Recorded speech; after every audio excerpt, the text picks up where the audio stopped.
Akateli, Achekai, Anokai. Ibe nani wa ibe nani anduye. Nyogote nyogomanda, andilula, c'est de la qualité. Nyogote nyogomanda, andilula, c'est le numéro 1. Sokononala, abe mana halikene malala, abe mana ke. Ukasi manko, c'est recommandé. Ukasi manko, c'est de la qualité. Andi paratelima, chenyuma, songo matemedia, andi paratelima, telima, wadaka ditro.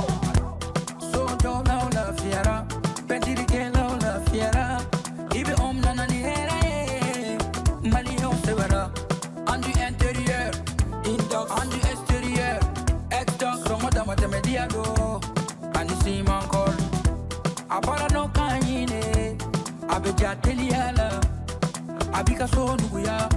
songo matemedia. Bara no kanyi, ibi bara no kanyi. Sogo no tani, kene mata, abara no hanyi. Ibi ibi ibi ibi ibi ibi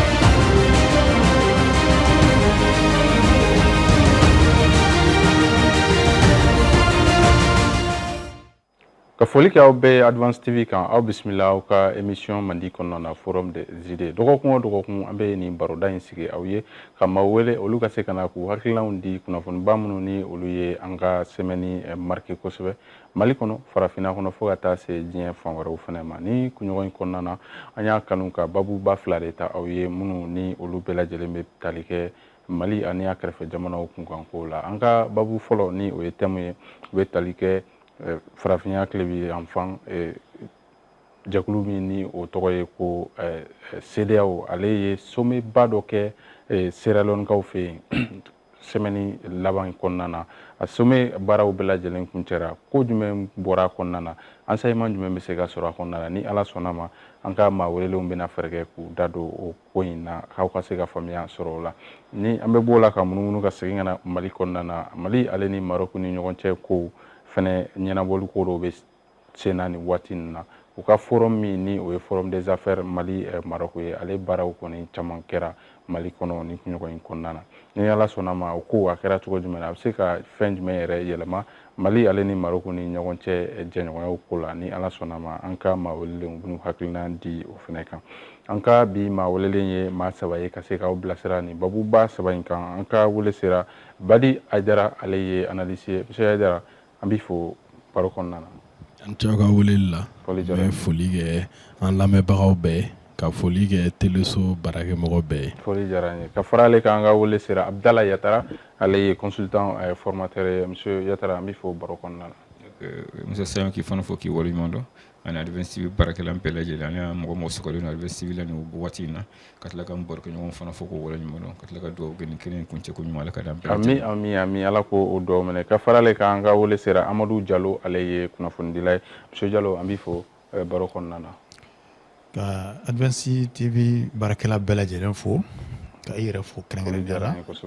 e min b'an wele wagati an ka na hakilina di jamana kow kan ka barokɛɲɔgɔnw fo ka malien ka foli di malien bɛɛ lajɛlen ma Mali kɔnɔ Mali kɔ kan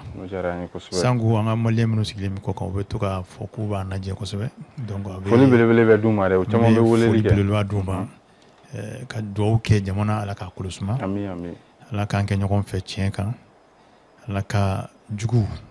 k'u dɛsɛ ka dɔnni ɲugun mun bɛ o ɲina Mali kɔ ami Ala k'o dugawu minɛ o b'a to an bɛ fɛɛrɛ kɛ k'an da don an ka babu fɔlɔ la o bɛ tali kɛ CEDEAO kunkanko la CEDEAO jamana ɲɛmɔgɔ olu farala ɲɔgɔn kan ka taa ɲɔgɔn sɔrɔ Sierra Leone'kaw fɛ yen o ka capitale kɔnɔna na ni o ye Freetown ye u taara ɲɔgɔn ye bakɛ in dimanche tɛmɛnen ni o y'u ka sommet ye u bɛ sommet min kɛ waati o waati sommet extraordinaire tun tɛ sommet ordinaire de tun don u b'o kɛ o san kɔnɔ o b'a kɛ siɲɛ 2 ye o tuma dɔ la o bɛ se ka kɛ siɲɛ 1 donc o sommet in kɛra Freetown ni fɛn caman fɔra a kɔnɔna na yani an ka taa yɔrɔ jan an bɛ fɛ ka ɲininkali dɔ sɛmɛ la monsieur Diallo yani an ka taa yɔrɔ jan sommet kɔni kɛra CEDEAO maaw ye u ka ɲɔgɔn ye kɛ an bɛ se k'a fɔ ɲɔgɔn ye kɔni kɛra Freetown ka a kuncɛ est-ce que bi kuncɛlen kɔfɛ décision belebele jumɛnw bɔra a kɔnɔna na ni maa bɛ se ka i sɔnni sigi o kan lajɛ kɔfɛ bon an bɛ se k'a fɔ CEDEAO ka nin ɲɔgɔn ye laban nin na hakilina belebeleba min tara kosɛbɛ o de ye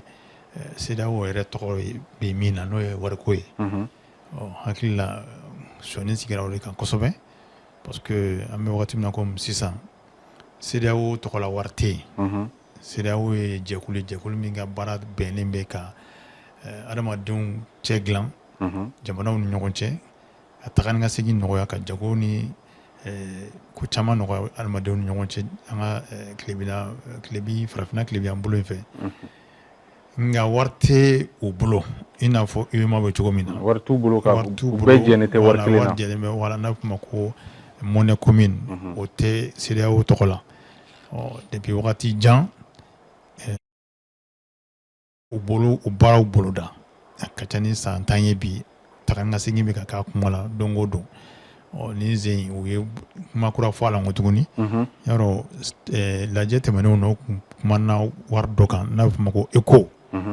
ni o kuma in bɛ sen na a mɛnna voilà kuma bɛ sen na a mɛnna a bɛna kɛ wa ko 2027 hakili la o date yɛrɛ fɔ nka n'a ma kɛ fɔlɔ mɔgɔ tɛ se ka fɛn fɔ a la d'accord ani président tɔgɔ Basiru Jomayi Fayi ale kɛra CEDEAO ɲɛmaa ye an bɛ se k'a fɔ ne kɔni bɛ se ka kumaba minnu t'a la d'accord o ye olu ye parce que CEDEAO kuma décision ka ca nka a lawaleyali fana ka gɛlɛn basi t'a la an bɛna segin ka fɛɛrɛ kɛ k'an da don ni décision ba dama taara i n'a fɔ ECO lanceli ko ani u ye fɛn dɔw fɔ u ni AES ko la ani u ye président mun fana sigi ni Ala sɔnna ma an bɛna fɛɛrɛ kɛ ka olu détailler baro kɔnɔna na monsieur Yatara i fana ka i ye kumaba jumɛnw tɔmɔ décision minnu n'olu bɔra u ka lajɛ in kɔnɔna na effectivement Diallo y'a fɔ cogo min na je crois que n bɛ se k'an sɔnni sigi fɛn 3 kan fɔlɔ o ye comment c'est que u bɛ se ka taa ECO la cogo min na o ye essayer ka u fɛɛrɛw latigɛ ani a filanan ye min ye c'est que on a confirmé Lansana Kouyaté dans sa fonction de médiateur normalement ka mandat kun kan ka ban juillet na je crois qu'on a prolongé fo novembre ou décembre 2026 voilà donc o kɛra décision filanan ye a décision sabanan ye c'est que on a élu un nouveau président donc n'o ye Basiru Jomayi Fayi ye je crois que n'o o bɔra la je crois que décision banba ta tugun qui puisse k'a fɔ ko mɔgɔ bɛ se k'i sɔnni sigi min kan kosɛbɛ ni saba bɛ se ka da ma fɛ fɔ sécurité ko la wa bon sécurité ko bon ma fɛn mɛn la ten kosɛbɛ mais je crois que a bɛ don Lansana Kouyaté ka fɛn kɔnɔna na mandat kɔnɔna na mandat min dira a bɛ don kɔnɔna na parce que a ɲininen don a fɛ a ka se ka accord de trouver de coopération entre les deux entités CEDEAO ani AES donc je crois que o kɔnɔna na n b'a dɔn sécurité ko bɛ don o kɔnɔna na forcément voilà monsieur Aïdara i fana ka yeta ye jumɛn ye lajɛ in kɔfɛ est-ce que décision kumaba dɔw b'a kɔnɔna na an tigi bɔra kelen kɔ c'est que on a élu aussi un nouveau président de la commission de la CEDEAO le général sénégalais Biram je crois Biram Diop voilà exactement donc min bɛ o bɔra yen donc le Sénégal est à la fois président en exercice de la CEDEAO mais aussi président de la commission de la CEDEAO aussi commission président in bɛ continuer jusqu'à 2030 monsieur Aïdara i fana ka faamuyali jumɛn lajɛ in na u ka décision minnu bɔra i bɛ se ka fɛn jumɛnw belebele jumɛnw bɔra a kɔnɔna na ko e yɛrɛ tun bɛ k'olu kɔnɔ an tɛ ka foyi makɔnɔ CEDEAO fan fɛ comme an bɛ kow lajɛ an bɛ kow jateminɛ an b'a essayer k'a dɔn mun bɛ ka kɛ jɛkulu la minnu bɛ farafinna ni diɲɛ bɛɛ déjà an bɛ se k'an tɛgɛ da fɛn fɔlɔ min kan Biram Diop mun bilala CEDEAO commission kunna a kan ka baara daminɛ le militaire do depuis Macky Sall tile la a tun bɛ fonction baw la militaire kunda a yɛrɛ kɛra ministre de la défense ye ne ma fili Diomaye ka Diomaye ka gouvernement fɔlɔw la le fait que u ye militaire ta sɔrɔdasi ta ka bila la o bɛ se ka a to an bɛ ko dɔw jateminɛ o bɛ mun yira i b'a dɔn n'a fɔra CEDEAO dɔrɔn mɔgɔ wɛrɛw b'a kɔfɛ parce que CEDEAO ye baarakɛminɛ mun ye an b'a dɔn a bɛ ta ka bila minɛn mun kɔnɔ donc le fait que u ye sɔrɔdasi bila la o ye ko kelen mun kan k'an bila k'an miiri k'a dɔn pourquoi sɔrɔdasi bɛ bila nin position mais justement pourquoi sɔrɔdasi bila parce que n'i y'a ta k'a lajɛ CEDEAO kɔnɔna la force dɔw bɛ yen aspect sécuritaire dɔw bɛ yen commission dama bɛ yen ni sɔrɔdasi bila l'o la o tɛ bala an na mais ka sɔrɔdasi bila commission yɛrɛ bɛɛ kunna o kan k'a yira an na ko sécurité ko ninnu sous région kɔnɔna la an bɛ se k'an sigi n'a ye changement ni évolution caman bɛ na kɛ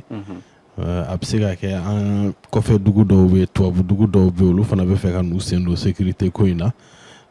américains b'o la minnu yɛrɛ tun bɛ yan f'u gɛnna ka bɔ yen olu fana peut-être k'u bɛ ka don wɛrɛ ɲini fan wɛrɛw fɛ a mɔgɔ min don Biram Diop a ka parcours dɔnnen don ani mɔgɔ minnu ka surun ɲɔgɔn na o dɔnnen don a ka hakilina ye mun ye sécurité ko la o bɛɛ dɔnnen don. Mais clairement qu'est-ce que vous voulez dire? I b'a dɔn développement bɛ nalen o a ma sigi sisan an bɛna tila ka ɲɔgɔn sɔrɔ yan kɛnɛw kan ka n'an da maga o ko dɔ la parce que pourquoi an bɛ k'a fɔ reproche fɔlɔ min tun bɛ ka kɛ CEDEAO la o ye ko CEDEAO ma se ka réponse concrète kɛ offensive kɛ a ma fɔ force de maintien de la paix ou bien ka na farali kɛ mɔgɔw gouvernement ni rebelles ni ɲɔgɔn cɛ dɛ ka kɛlɛ de kɛ kɛlɛbilen de kɛ ka terroristes nettoyer ka bɔ an ka zone na. force baaraw daminɛ ko force antiterroriste o yɛrɛ ko baara caman kɛra o bɔn i b'a dɔn CEDEAO ka ŋaniya yira ka ca n'a ka baara kɛta ye quoi donc n'an nana point filanan la wariko san 2 san 3 u bɛ bɔ ka nin annonce nasugu kɛ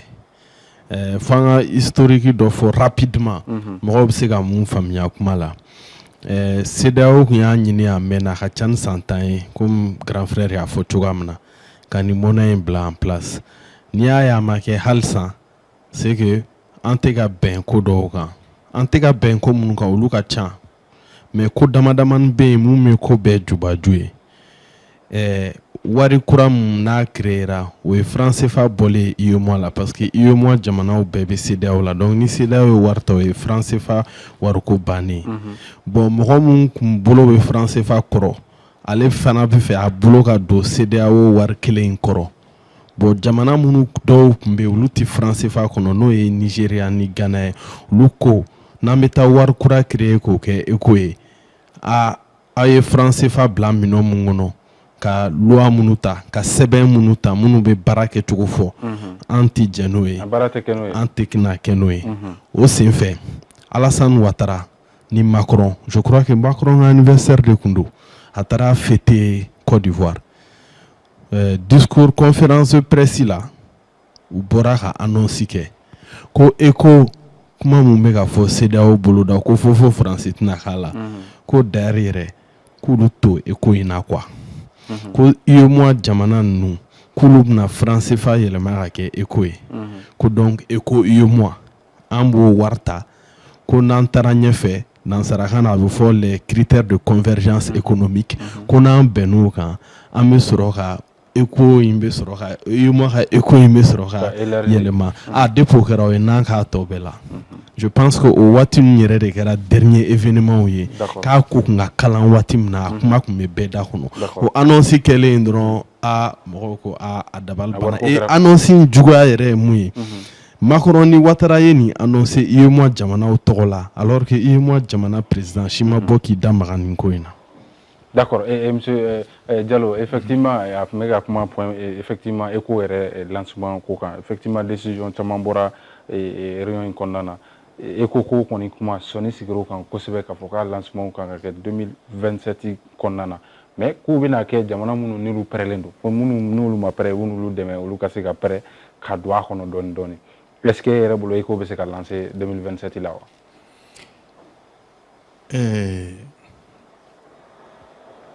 Demain dɛmɛ mana bɔ fan o fan a mana bɔ tigɛ o tigɛ kɔnɔ k'a don i tigɛ i ka jɔnya sɛbɛn dir'i ma ni maa y'i dɛmɛ ka ŋaniya dɔ don i bolo a ye min don i bolo a y'i ka jɔnya sɛbɛn de d'i ma n bɛ fɛ ka min fɔ i ko kuma bɛna wagati min na a y'a sɔrɔ an ka pays francophone ninnu na faransikan bɛ fɔ jamana minnu na ni CFA bɛ dun a jamana ninnu kɔnɔ wulikajɔw kun fanga bonyana kosɛbɛ ka sɔnni sigi an ka jɔnya juru ka sababu kɛ CFA ye ko parce que CFA yɛrɛ sirilen bɛ fɛn min na n'a bɛ fɔ o ma ko compte d'opération ko o bɛ Faransi banque kɔnɔ compte d'opération ye mɔgɔw b'a fɔ mais compte d'opération ye mun ye compte d'opération ye ni n filila Yatara bɛ se ka dafa parce que ale bɛ économie dɔn ka tɛmɛ ne kan mais compte d'opération in tɛ dɔwɛrɛ ye an bɛ sanu minnu feere kɔfɛ an bɛ kɔtɔ minnu kɔɔri minnu feere kɔfɛ an bɛ fɛn o fɛn feere kɔfɛ n'a bɛ taa feere diɲɛ suguba kan a bɛ feere wari sugu fila de la dollar ou euro donc a bɛ f'o ma ko devise donc n'a farila devise la o devise de bɛ taa bila compte d'opération kɔnɔ maintenant o devise de bɛ yɛlɛma ka kɛ CFA ye parce que CFA dilanyɔrɔ bɛ Faransi u ka imprimerie min bɛ n'o bɛ CFA dilan donc devise in kan ka bɛn hakɛ min ma u b'o CFA dilan k'o di nka jateminɛw nana yira k'a fɔ ko devise bɛ bɛn hakɛ min ma o CFA tɛ d'i ma pourcentage bɛ t'a la fɛn caman bɛ bɔ a la donc mɔgɔw yɛrɛ nana jateminɛ sa an ka farafinna jamana minnu bɛ CFA dun maa bɛ gɔlɔkɔ juru sara la an bɛ gɔlɔkɔ juru sara la maa tɛ gɔlɔkɔ juru sara la an bɛ gɔlɔkɔ juru sara la juru tɛ ban an ka commerce ye permanemment déficitaire an tɛ feere kɛ kɔfɛ abada ko an bɛ se ka fɛn min ladon ko kɔfɛ feere bɛ se k'o bɛ tɛmɛ o kan or n'i y'a jateminɛ jamana bɛ yen nɔ minnu bɛ pétrole feere Gabon b'o la Congo b'o la RDC tɛ fɛn feere mais RDC bɛ fɛn caman feere mais o n'a ta o ta RDC tɛ CFA la mais an ka nin jamana ninnu u n'a ta o ta franc dɔ bɛ dun u fɛ yen dɛ oui o y'u ka fɛn ye o yɛrɛ ka wari u ka wari ye mais o n'a ta o ta anw de ka balance commerciale bɛ toujours déficitaire maintenant mɔgɔ jateminɛkɛlaw nana jateminɛ sa k'a fɔ wagati dɔ sera an k'an jɔ an kolo la i n'a fɔ Mali tun y'a kɛ cogo min na Mali tun bɔra CFA la Guinée bɔra CFA la donc olu tun bɔra mais Mali tilala ka segin sababu caman ye Mali la segin an tɛna se k'an da don o bɛɛ la mais o ye expérience minnu sɔrɔ est ce que an t'a jateminɛ ko tuguni an k'an yɛrɛ ta wa parce que CFA ye jɔrɔya juru dan ye mais sisan komi a bɛna kɛ eko ye o tɛ na jɔnya juruko in ban wa eko ni o tɛ changement a bɛ fɔ ma jeu de mots mais n'a fɔra ko franc CFA mais eko ye kura de ye o Musa o Sayon o a bɛɛ tɛ ye wa a bɛɛ tɛ ne ye dɛ Musa de ye nka ne fa tɔgɔ de ye Sayon ye mais Musa Sayon Kamara mɔgɔ caman b'i dɔn o la dɔw bɛ se ka dɔw yɛrɛ bɛ n wele ko Sayon dɔw bɛ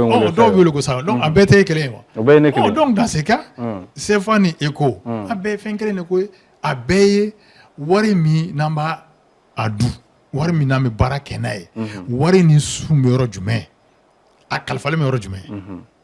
i b'a dɔn mun de kan ka kɛ yen o la sisan min kan ka kɛ o de ye an k'an jɔ an kolo la donc e bolo an ka ECO ko in to yen an ka bɔ nin bɛɛ kɔnɔ ka fɛn wɛrɛ labɛn i n'a fɔ Mali tun y'a kɛ cogo min na en 1962 ka bɔ franc CFA la ka bɔ zone franc na donc tant que parce que i bɛ hakɛ to n bɛ misali histoire kunkurunin dɔ fɔ mɔgɔw k'a faamu ne ka bureau kɔnɔ don dɔ cɛkɔrɔba dɔ bɔra Kolokani yan fan fɛ ka na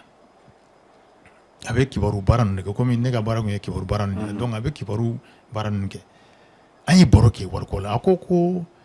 Jalo ko n bɛna misali dɔ d'i ma k'i b'a dɔn ko tubabuw bɛna wagati min na n'u ka wari ye franc ye o y'a sɔrɔ kolon de tun bɛ an ka mɔgɔw bolo an ka mɔgɔw tun bɛ baara kɛ ni kolon de ye kolon 1000 kɛra min bolo o a 1000 kɛra min bolo o o y'o kolon bɛɛ kɛ fu ye o ma nafa ɲɛ bilen k'a fɔ ko ka kolon évaluer ka a ta wari la k'a ta franc na k'a d'i ma o nana tubabuw sina k'o bɛɛ kɛ fu ye ko bon dès le temps ni war mi be bolo depuis min be e bolo e si kɛ ka baara kɛ ka min fara ɲɔgɔn kan n'o kɛra fu ye e bolo i bɛ sɔn ka daminɛ duguma tuguni dɛ i y'a daminɛ duguma ko an bɛ se ka kun o la cogo di n'i ye cɛkɔrɔba dɔ ka réflexion ye ka fɔ ne ɲɛna ne ko tiɲɛ yɛrɛ la n'i ye nin fɔ ala ka économiste dɔ o t'a faamu donc du coup depuis ce jour là an bɛ jɔnya juru kɔnɔ maintenant Modibo nana faamuya k'a fɔ tant que n'an ma bɔ o de kɔnɔ an tɛ kɛ an yɛrɛ ye mais u ye taa da Modibo kɔ la hali an filɛ nin ye kɛlɛ min kɔnɔ bi ni mɔgɔ ko terrorisme djihadisme ni bɛɛ ye nkalon kɛlɛ de don ka an wajibiya k'a to système dɔ kɔnɔ d'accord pour que an kana se k'an yɛrɛ sɔrɔ ka se ka an ka bɔ nɔgɔ la parce que an ka bɔ nɔgɔ la ka buru bɔ e da ka don ne da o siɲɛ ta ma nɔgɔn dɛ n'a sɔrɔ ne kɔni t'a dɔn madala nin bɛ diɲɛ dɛ Yatara ale ko ko e ko in kan ka bɔ bɛɛ lajɛlen kɔnɔ est ce que e bolo o de ye approche ɲɛnama ye wa ou bien fɛrɛ ka kɛ ka e ko in labɛn bɛɛ ka se ka a utiliser ɲɔgɔn fɛ est ce que e ko kuma yɛrɛ bɛ k'a fɔ en même temps jamana dɔw bɛ yen nɔ i n'a fɔ AES jamanaw olu kɔni da ma don a ko la lancement ko kumaw bɛ k'a fɔ a bɛ na kɛ cogo jumɛn na e ka yeta ye jumɛn ye a waati nataw kɔnɔna na e ko lancement ko la d'accord e ko lancement ko na fo mɔgɔw ka jateminɛ k'a fɔ étape dɔ franchira fɔlɔ étape fɔlɔ min franchira c'est que le spécimen même ECHO a déposera déjà au niveau de l'Organisation africaine de la propriété intellectuelle. Wari papier Minkanga. Voilà. Ça a été déjà déposé à ce niveau-là. Voilà. Donc, à Flanaïmi, c'est que pour que Gasegata école et conditions de débat là. Là, ce qu'on appelle les critères de premier rang. Faut que nous rempli et que migrer école là. À follow les critères de convergence premier rang follow c'est qu'il faut avoir un déficit budgétaire et qui ne dépasse pas 3% du PIB. À follow. À Flana bon pour le moment, le pays de l'Ouest à Flana c'est que l'inflation annuelle ne doit pas dépasser 5%. Et qu'à Sabana, c'est que le financement monétaire du déficit budgétaire ne doit pas dépasser 10% des recettes fiscales. Au critère de premier rang. Mais le critère de second rang, c'est que le ratio de dette publique et PIB doit être inférieur ou égal à 70%. Donc il y a une condition nous remplie. Premier rang, deuxième rang, c'est qu'il s'est migré. C'est valable pour tous les pays de la CEDEAO qui veulent migrer vers l'éco. Bon, maintenant, le problème, c'est que c'est qu'en réalité, ce sont pour le moment les pays de l'UMOA qui remplissent un peu ces conditions à minimum, contrairement aux autres pays de la CEDEAO. Et que la volonté aussi de l'UMOA pour le moment n'est pas totalement affichée Kobita Ekola. Parce qu'effectivement, en 2019, les pays de l'UMOA ont demandé à la France, au cas critère d'Amadobi France qui symbole pour que ce soit rétabli. À follow qu'on c'est que c'était de répartir les fonds les réserves qui sont au niveau du compte d'opération cassé canano et BCAO là. Quoi que Francis son nom. Mais faut qu'on fait que l'information. Oui, moi qu'on fait que l'information. C'est que les comptes d'opération fera donc moi que le France là. Mais j'ai discuté avec quelqu'un qui travaille à la Banque centrale de France qui m'a dit qu'en réalité la BCAO possède 32 comptes d'opération à travers le monde. Mais moi, je suis français. Et derrière, Malien, il travaille là-bas. Il y a la BCAO a 32 comptes d'opération à travers le monde, mais baby français. Donc, à Flanan, c'est qu'il faut que France ait siégé tout au niveau du conseil d'administration de la BCAO. France, son nom, et qu'à Sabana, c'est que la France ne doit plus siéger au comité de politique monétaire de l'UMOA. Donc, condition de savoir que la France fait pour que au second restaurant. Mais non, France sonne un peu non, je viens France sonne un peu mais aurait des clairs à condition que l'informe tout que France can au Keforo, que France can la parité fixe du franc CFA par rapport à l'euro, que France ko garantit Halibi. Donc, en mode dynamique de Kononan. Et ça, c'est une demande des pays de l'UMOA. Il y a malgré que les conditions sont bonnes pour France sonama, vous l'avez qu'à France mais la parité fixe du franc CFA par rapport à l'euro, que France ko garantit Halibi. Donc, quand on a France, on a des balles Halibi. allez Moro Keïta tamin en 62 lorsque le Moro Keïta était franc malien. Mais Moro Keïta en créant le franc malien en 1962 avait demandé aussi à la France toujours de garantir le compte d'opération. C'est-à-dire qu'à quoi garantit mais France de maçons difficulté payer au rôle là. Mali Moro Keïta difficulté sur franc malien ko là parce que franchement ce code à l'époque on appelait ça le compte d'avance. Ko France ka compte d'avance garanti halibi malgré qu'elle était franc malien. France a mais dans la pratique franchement son. Où est dans la difficulté inflation ban fait nous payer ka glace Moro Keïta. Moro Keïta avait demandé dès 1966 à retourner encore dans la zone franc. Effectivement négociation qui era et le retour dans la zone franc était prévu pour 1972. Mais malheureusement coup d'état qui era 1968 mais négociation continuait à 1984. Oui, tout ça on comprend tout ça. Mais en réalité, est-ce que Bini est lancé est-ce que ni moi est-ce que Mali ni Burkina ni Niger nous concernent? Je me suis posé la question un moment. Bon, en réalité, comme nous avons quitté la CEDEAO politique, mais on est toujours dans la CEDEAO économique. Et enfin, ça c'est clair. Parce que non seulement BDC là, Jiaba là, libre circulation des biens de et jusqu'à présent dans les documents douaniers, c'est pour vous dire que nous avons quitté la CEDEAO politique, nous sommes tous dans la CEDEAO économique. Mais peut-être que nous faisons que la CEDEAO économique partie de et qu'on va accepter d'accompagner aussi les autres pays de l'UMOA, d'autant plus que même le président en exercice du Conseil des ministres des Finances de l'UMOA et le président et le ministre des Finances de Burkina Faso. Donc c'est lui qui a l'honneur d'accompagner, peut-être de faire toutes les discussions nécessaires pour accompagner les 8 pays de l'UMOA vers l'éco. Donc forcément, tant qu'on reste dans la CEDEAO économique, je ne vois pas que Amsika risque de tout le monde, qu'il faut qu'on ait beau là, 5 pays nous tara quand c'est pas quand on demande à monnaie créée. Parce que monnaie est fait de tout comme c'est vrai, on va faire un serang, mais à terme, on a saboté un boulot, on a segué quand 1962 ans. D'accord, oui, il y a une question de reposer. Est-ce que jamana sama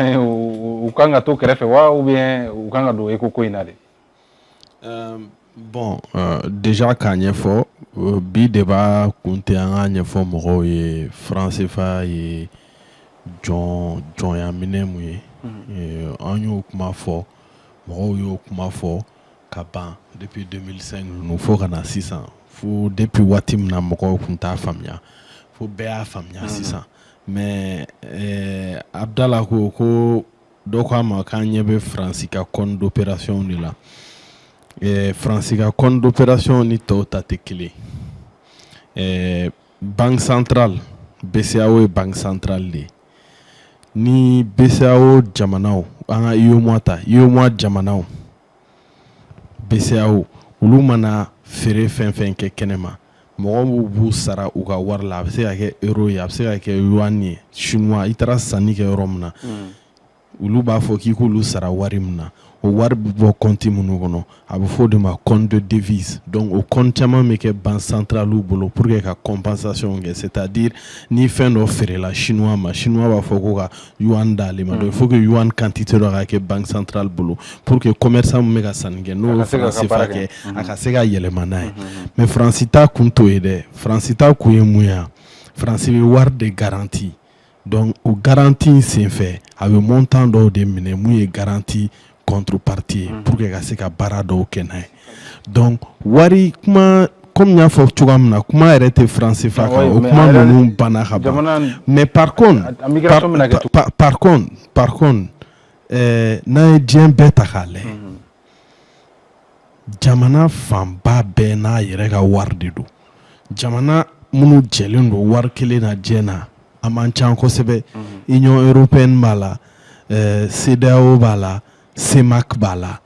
olu zone fila ninnu franc CFA sugu fila minnu bɛ Afrique ani Union européenne peut-être à la limite monnaie kelen fila wɛrɛ bɛ jamana wɛrɛw jɛlen don la sinon jamana bɛɛ n'a ka monnaie de don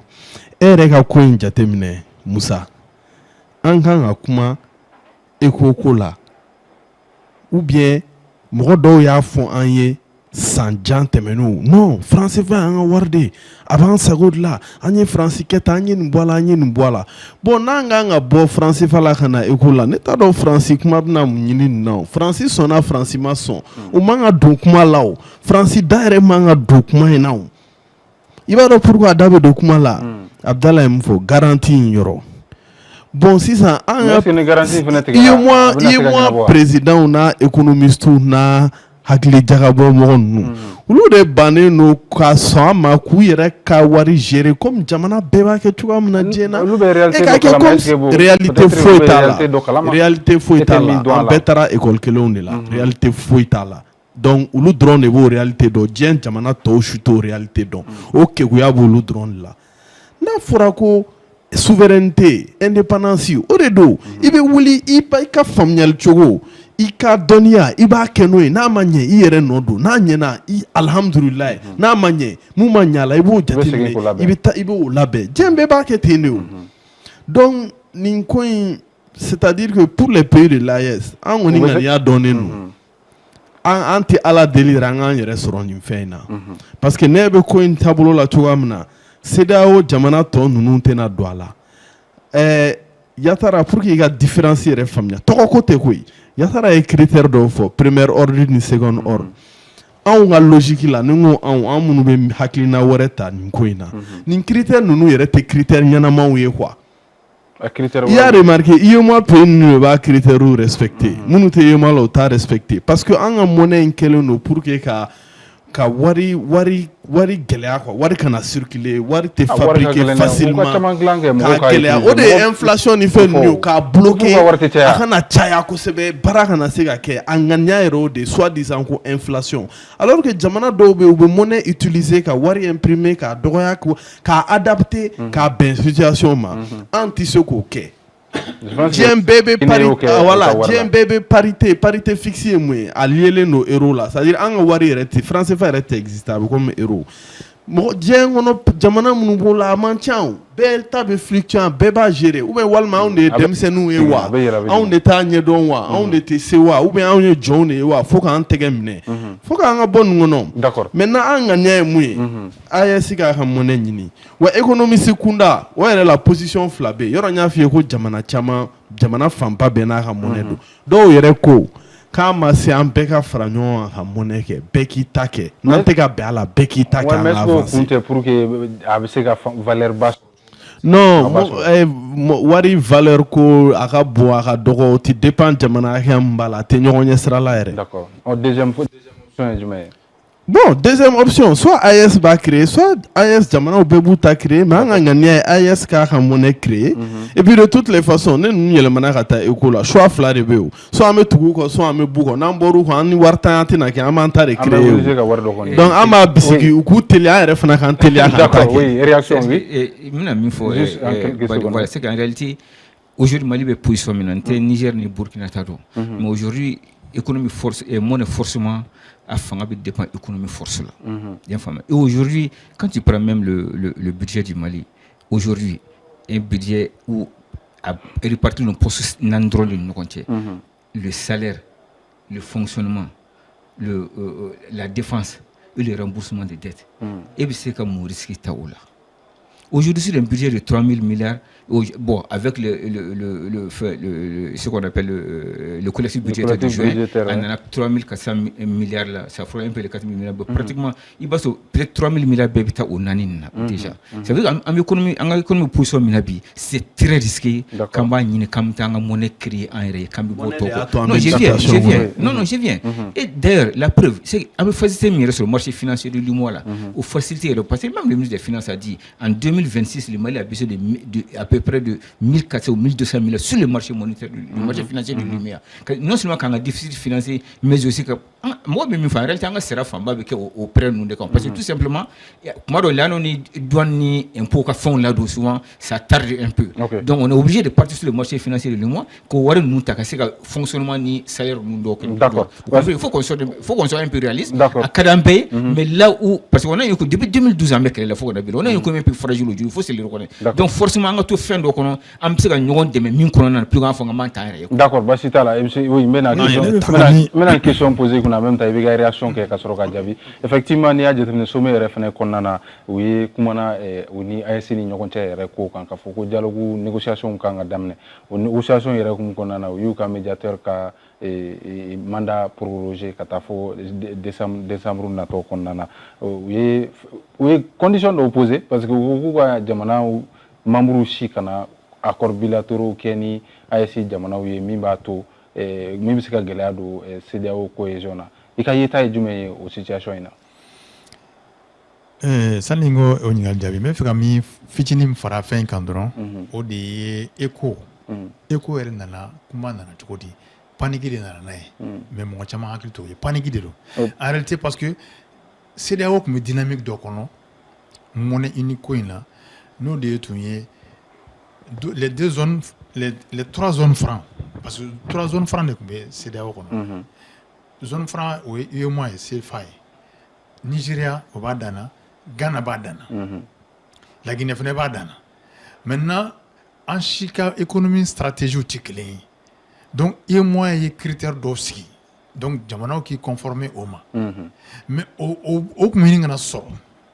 a tun bɛ ɲini kana sɔrɔ mais dynamique tun bɛ taa fan jumɛn ye économie an ka CEDEAO jamana ninnu tun kɔnɔna la wagati fanga tun bɛ jamana jumɛn na kosɛbɛ Nigeria bon or monnaie bɛ ta très généralement économie forte de kan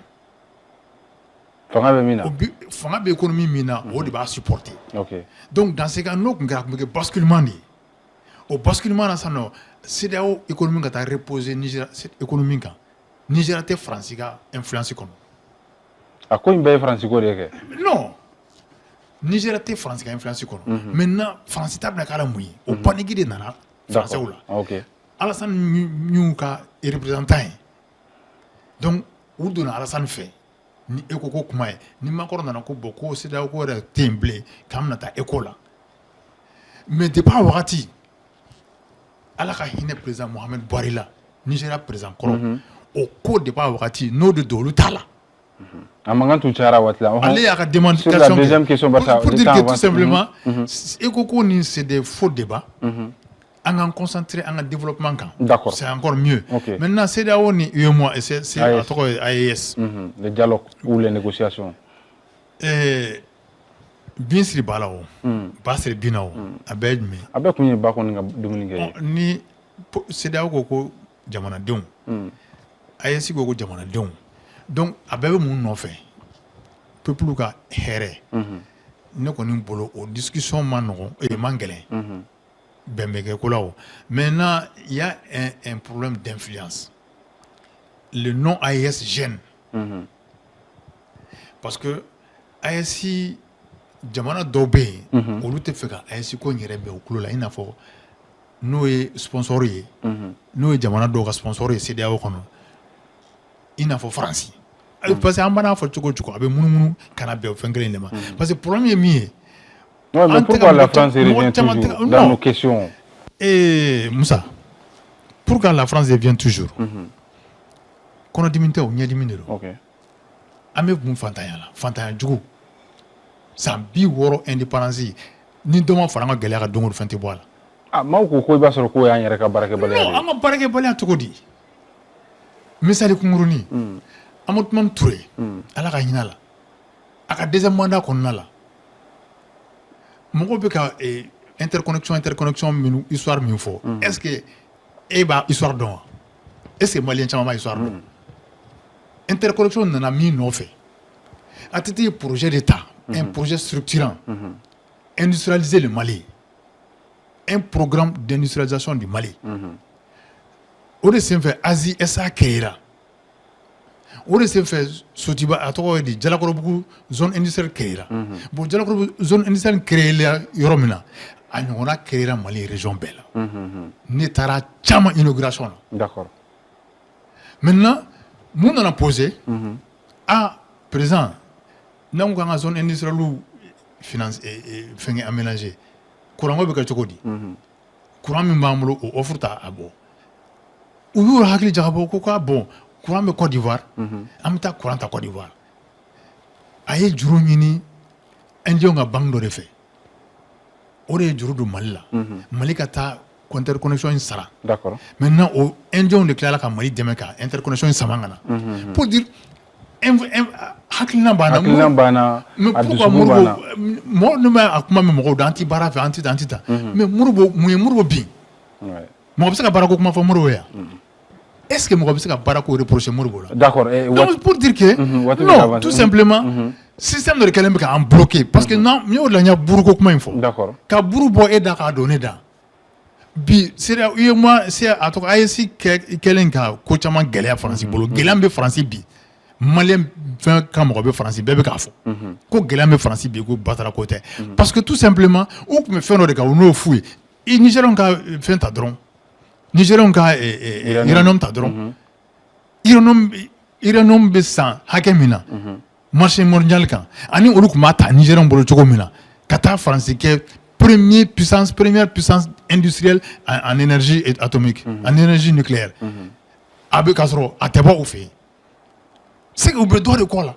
o tɛ bɛ min kɔ la o tɛ fɛ o tigi ka wuli ka bɔ a nɔ la c'est pour dire que tout simplement pour an bɛ toujours Faransi bɛ na parce que u sen dalen b'an kan de tant que u sen b'an kan an tɛ se ka o kuma fɔli dabila o kuma bɛ fɔ oui monsieur Yatara la discussion entre la CEDEAO peut-être et l'AES parce que n'i y'a jateminɛ CEDEAO ko ko u bɛ fɛ ka acquis préserver en même temps n'i y'a jateminɛ AES fana ka kumaw kɔnɔna na u fana ko k'u bɛ fɛ ka acquis préserver donc finalement qu'est-ce qu'il faut faire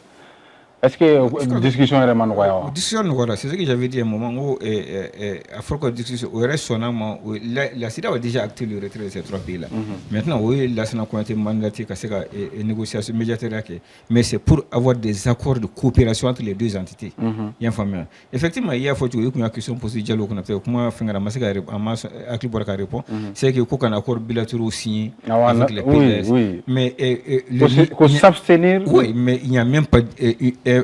un mois, le ministre des Affaires étrangères nigérian a rencontré l'ambassadeur du Mali au Nigeria et ont décidé de relancer la commission mixte et de même de redynamiser les deux accords bilatéraux, à savoir l'accord sur les services aériens et puis l'accord aussi sur la sécurité. L'accord sur les services aériens, là, ça date de 1977, depuis 1977 le Mali et le Nigeria. Et l'accord sur la sécurité, ça date depuis 2016 entre le Mali et le Nigeria. Il n'y a même pas un mot, mais le Nigeria même qui est la tête de file de la CEDEAO aurait a décidé qu'on y a encore redynamisé avec le Mali. Vous comprenez? Donc c'est pour dire qu'il y a mais ils ont précisé que des accords qui ne vont pas menacer. Non, forcément. Ce qui est un acquis déjà, c'est que la libre circulation des biens des personnes. Voilà, au but qui est déjà un acquis, c'est que c'est la libre circulation des biens et des personnes et le libre établissement des entreprises. Ça, c'est un acquis déjà. Et l'Europe, même dans la réunion avec les pays, les ministres des Affaires étrangères à Niamey, a salué effectivement la coopération entre l'AIS et la CEDEAO et avec l'AIS aussi et l'Union africaine. Donc, forcément, il n'y a pas problème, mais seulement il y a un problème qui est mis chaque fois. C'est qu'il y a 5 pays de l'UMOA qui sont dans la CEDEAO. Et puis, nous savons qu'il y a donc forcément ça va avoir quelques problèmes et c'est pourquoi j'ai dit que Madala ni akubita rôle et que entité flabé sont en position quand seulement préserver les acquis madame fait encore na doit qu'on a oui Abadi exceptionnellement je vous laisse réagir sur la question avant que Angado en deuxième thème très rapidement en tout cas fait ba ma konokoy libre circulation de toutes les façons AES a ngania fo ko faciliter fin mais population boloka déplacement fin que kuluba be maintenu ou ya fo dala CEDEAO kanga o jabi de di aka sebe ay ama sebe ngania yira de kera folo donc ni accord de sebena o accord de ba fo ni bita CEDEAO dugu kono ni AES kono o sigili be ke chogodi amsaka o be ke chogodi papier do kanga nyini muma ngani a visa bala visa tala mais anya ngania fo ka bon ulle kanga jabi de nu jabi de ko fe ka to sera fait a détail o sera ka sebe sinon sécurité ni fin na ante ka fo on n'attend rien de quoi obato ambe andado anga babu flana na ni obetalike Maroc aleni Mali ni nyonche koula ni wati laban konnana Mali ale konnana ya uye forum bleu do organiser ni uye forum des affaires Mali Maroc ale baraw koni pela jelen kera Mali konnana ni wati konnana uye réunion fana commission mixi baraw relance ou kera barsa abe san chamambo baran nuntu jolendo monsieur comment il s'appelle Aïdara, quelle est votre analyse par rapport à ce forum des affaires entre le Mali et le Maroc aujourd'hui? Bon, déjà, je sais que je suis pour Dakar, AES Jamanao isolé l'inte. Jamana do ya essayé do africain au Niger ma kunlo la kame faraka bobela kame kelese ni la kante fan mo shiga barake. donc an ni mɔgɔ dɔw de tɛ baara kɛ parce que olu tɛ fɛ ka don sira dɔw fɛ an bɛ fɛ ka taa sira min fɛ nin y'a 4e session de ye ne ma fili 4e ou 5e session de commission mixte mun bɛ ka sigi donc sujet caman bɛ tabali kan éducation domaine bɛ tabali kan bourse ni fɛn ninnu imam minnu bɛ taa former yen nɔ surtout coopération domaine na aw b'a dɔn Maroc Telecom bɛ yan nɔ télécommunication domaine na u ni État bɛ baara k'o fɛ mais surtout Maroc jɔyɔrɔ ka bon agriculture kunda fɛn fɛn légumes dumunifɛnw caman bɛ bɔ yen lemuru voilà exactement melon ni fɛnw fana parce que mun b'o kɛ parce que Maroc ye producteur ba de phosphate la donc engrais ko ni fɛn ninnu musaka ka nɔgɔ n'u sera k'o ɲɔgɔnna dɔ kɛ an b'a bisigi phosphate kun bɛ bɔ Burem an yɛrɛ ye Burem ka ye an hakili b'a la Burem phosphate usine de phosphate bɛ fleuve yɛrɛ kɛrɛfɛ bon a ko jɔra a mɛnna on espère que o phosphate n'o fɛn ninnu bɛ se ka relancer parce que tant que industrie d'engrais ɲɛnaman tɛ yen agriculture wasa min bɛ ka ɲini o wasa sɔrɔ man di. Monsieur Yatara i fana ka yeta ye jumɛn ni rencontre relance des activités. Effectivement, il y a photo na 4e session de je crois dernière session récurrent en 2000 commission mixte de réseau mais c'est en marge de ça que forum d'affaires Ninkera et déjà Beluba Kerami c'est qu'on a créé ce qu'on appelle le conseil des affaires. Le conseil d'affaires n'est d'abord c'est un cadre permanent de dialogue entre les entreprises et qui a d'abord objectif de identifier les projets d'investissement et puis financer financer les projets aussi et puis aussi remonter les difficultés administratives autour de moi je crois qu'effectivement le Maroc est déjà là dans le domaine des finances il y a des en télécommunication déjà et même dans le domaine de l'agriculture aussi Maroc bien déjà je crois que en tout cas pour le secteur privé c'est un bouffée d'oxygène ni au Sénégal partenariat ça va être une bouffée d'oxygène pour le privé malien et à peu près à rencontrer le forum d'affaires d'à peu près 300 entreprises du Paris de Sénégal on rencontre la B2B et qui crois que dans le cadre du conseil des affaires ni partenaires surtout dans le domaine de l'électricité aussi au fond entre les deux fédérations je crois que ça va être de nature que c'est difficulté de banque en cause bébaro ou électricité et ni entreprise au fond ça sera partenaire signé ça sera de nature que c'est le secteur privé dynamisé d'accord et monsieur Diallo il faut que familial jume bon nega familial mi ala o ye ame wakati na comme sisan Maroc ni Mali cɛ jago sira gɛlɛya ba de b'a la gɛlɛya bɛ a sira gɛlɛya bɛ ka bɔ Mauritanie kana Bamako a sira cogoya ma ɲi fiyewu sira ko de don problème ye sira ko de walima jumɛn terroristes kɛlen bɛ ka sira tiɲɛ d'accord voilà camion tɛ ka se ka na ne yɛrɛ kibaruya min sɔrɔ bi o ye dɔ ko ma bi ko ka bɔ Sebabugu ka na Jijeni camion min bloquelen bɛ sira la ka convoi makɔnɔ pour que armée ka convoi ka o fɛn escorter ka na a ka ca ni camion 200 ye bon o gɛlɛyaw bɛ yen nɔ kosɛbɛ je crois que forum nin bɛ se ka kɛ sababu ye comme olu ye sujet minnu ye o sujet c'est des sujets très sensibles o dɔw tɛna fɔ kɛnɛ kan peut-être que mais ni forum sigira ɲɔgɔnyew bɛ se ka kɛ fɛnw na comment trouver les solutions ka se ka o verrou nin wuli parce que depuis Mali ni Maroc y'u tɛgɛ di ɲɔgɔn ma ka Maroc ka marocanité reconnue Sahara occidental kan sira in cɛnni daminɛna comme si jugu dɔw bɛ yen minnu tɛ fɛ o Maroccains ka lafiya parce que commerce jago sira kan a bɛ jamana bɛɛ nafa a bɛ Marocains nafa a bɛ anw nafa bon peut-être que dɔw bɛ duguma minnu tɛ fɛ lafiya ka na o sira kan ka Marocains ka économie saboter parce que nin ye sabotage économique de bon an bɛ se ka fɔ ka fɔ ni forum nin bɛ se ka kɛ sababu ye ka se ka o kuma ninnu fɔ gulogu jukɔrɔ ka décision ta parce que décision tɛ se ka bɔ kɛnɛ kan dispositif minnu bɛ se ka bila en place pour que ka se ka camion ninnu ka traverser nɔgɔya ka olu kumaw fɔ bon je pense que nin bɛ se ka bila o milan kɔnɔ surtout et puis wagati laban ninnu na fɛnɛ an bɛ ka jateminɛ économie sira kan gɛlɛya minnu bɛ Mali kɔnɔ jago ni hali financement sira kan Maroc b'an dɛmɛ kosɛbɛ ji jukɔrɔ mɔgɔ caman to kalama Maroc bɛ gouvernement dɛmɛ kosɛbɛ financement cadre kɔnɔna la bon olu fɛn o fɛn filɛ ye retour b'a la quoi voilà parce que mɔgɔ donkun ye ko la i ka nafa sɔrɔ a la voilà tɔnɔ voilà donc retour b'a la bon o retour ye mun ye o de ye ka facilité fɛnɛ kɛ Maroc entreprise ye à l'intérieur du Mali pour que u ka se ka business kɛ ko ɲuman bon o tɛ se ka taa fo cadre dɔ ka sigi ka mɔgɔw bila acteurs bila en direct en contact direct u ka se ka hakilinaw falen bon moi je pense que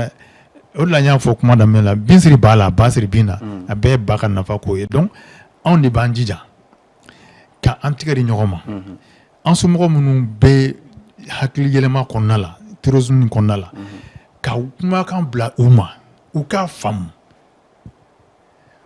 u bɛ ka u don kɛlɛ dɔ kɔnɔ kɛlɛ min t'u ka kɛlɛ ye u k'u sen bɔ kɛlɛ la k'u ɲɛsin baara ma baara dɔrɔn pe de bɛ se ka mɔgɔw nafa parce que tubabuw b'u ka nafa ɲini yɔrɔ de la u b'u jɔ fɛ dɛ gɛlɛya min b'u fɛ yen nɔ u bɛ ka fura ɲini o la bon maintenant o fura ɲinitɔ olu bɛ se cogo di ka anw kun kari ɲɔgɔn na o ye anw ka jateminɛbaliya ye o y'an ka hakilila baarabaliya ye an ka bɔ o kɔnɔ an k'an tigɛ ɲɔgɔn ma c'est à dire que n'i ma min faamu ɲininkali kɛ ne hakili la o de ye ɲɔgɔn tɛ mais ka taa islamisation ko ka taa mɔgɔw don mɔgɔw n'u hakili cɛ d'abord fɛn nana ni rébellion ye en 2012 ensuite ka na filaw ni dɔgɔnɔw kun kari ɲɔgɔn na centre kɔnɔna la en 2016 ta kɛra i bɛ ka kɛlɛ ka accord signé ni MNLA yɛlɛmalen ka kɛ SEMA ani a nɔw i bɛ ka kɛlɛ ka accord signé n'u ye i bɛ ka bolo kɛlɛ banna a taara ka taa partenaire min signé ni chinois ye depuis i bɛ ka y'i tigɛ don papier la kɛlɛ wulila centre la d'accord donc pour dire que nin fɛn ninnu bɛɛ bɛ ko dɔ de ɲini donc an de b'an hakili jagabɔ ka kow faamu ka bɔ fɛn dɔw kɔnɔ d'accord basi t'a la o b'a to an bɛ fusiri an ka bi jamukan na barisa waati y'an t'an bolo ma o yɔrɔ in na bi an ka baro tun bɛ tali kɛ babuba fila de kan o babu fɔlɔ tun bɛ tali kɛ CEDEAO ka ɲɔgɔn ye mun n'o kɛra o kɛra Freetown ni semaine laban kɔnɔna na ni o y'u ka sommet ye ale baaraw bɛɛ lajɛlen kuncɛra décision minnu n'olu bɔra kɔnɔna na an ye fɛɛrɛ kɛ ka hakili jagabɔ kɛ o décision ninnu belebeleba dɔw kan an ka babu filanan tun bɛ tali kɛ Mali ni Maroc ni ɲɔgɔn cɛ la u ka commission mixte min n'o ɲɔgɔn ye tun bɛ kɛ a relance baaraw kɛra forum des affaires dɔw yɛrɛ fɛnɛ kɛra en marge de cela o baaraw kɔnɔna na a bɛ se ka mun yɛrɛ ɲa Mali ni Maroc ni ɲɔgɔn cɛ an ye fɛɛrɛ kɛ ka hakili jagabɔ kɛ o fɛnɛ kan bi an ka maa welelen tun ye maa saba ye ka se ka aw bilasira ni babuba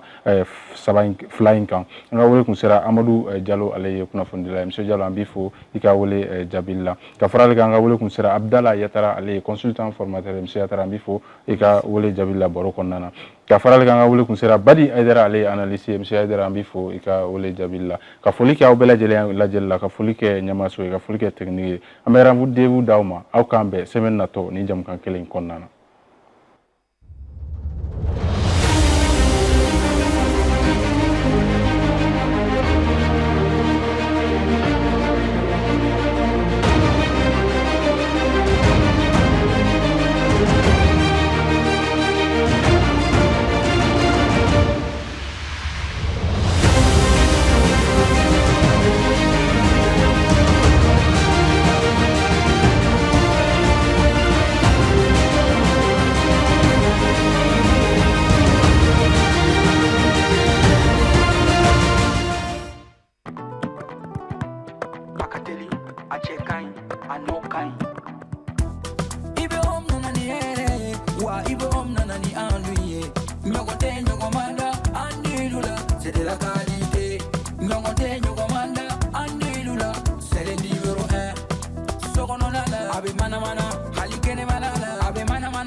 Abika so nuguya, songo damatemedia. Bara no kanyi, ibi ombara no kanyi. Sogo no tani, kene mata.